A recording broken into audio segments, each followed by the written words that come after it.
வணக்கம். தலைப்புச் செய்திகள் வாசிப்பது வெங்கட். சென்னையில் முதல்வர் மு.க.ஸ்டாலின் முன்னிலையில் மதுரை கிழக்கு தொகுதி முன்னாள் அதிமுக எம்எல்ஏ கே. தமிழரசன் திமுகவில் இணைந்தார். முதல்வர் மு.க.ஸ்டாலின் தொகுதியான கொளத்தூரில் கூட்டம் அதிகமாக கூடியதால் வில்லிவாக்கம் தொகுதியில் பிரச்சாரத்தை ரத்து செய்துவிட்டு நீலங்கரையில் உள்ள தனது வீட்டுக்கு திரும்பினார் விஜய்.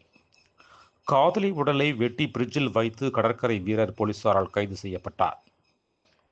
அனைத்து இந்திய புரட்சித் தலைவர் மக்கள் முன்னேற்றக் கழகம் சார்பில் போட்டியிடும் 21 வேட்பாளர்கள் பட்டியலை வெளியிட்டார் சசிகலா.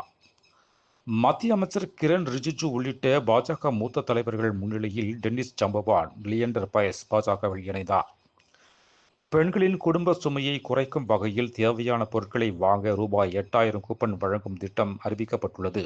தேர்தல் அறிக்கையை தயாரிப்பு குழு தலைவர் கனிமொழி விளக்கம். அதிமுகவில் இருந்து நீக்கப்பட்ட 19 பேர் திமுகவில் போட்டியிடுகின்றனர். கடையநல்லூர் பிரச்சார கூட்டத்தில் எடப்பாடி பழனிசாமி பேச்சு.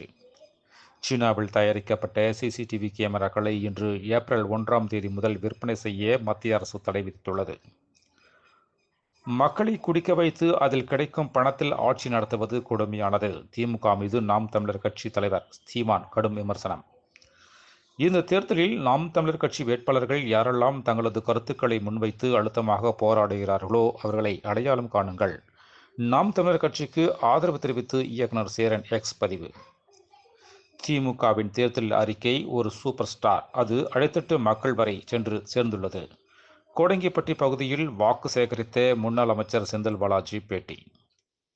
தமிழகத்தில் பெரும்பான்மையை கிடைக்கவிட்டால் விஜயுடன் பேசி தேசிய ஜனநாயக கூட்டணிக்கு ஆட்சி அமைப்போம். மத்திய அமைச்சர் ராம்தாஸ் அத்வாலே தகவல். மேலும் விரிவான செய்திகளுக்கு அரசியல் ராஜ்யம் மின் இதழை படியுங்கள். நன்றி, வணக்கம்.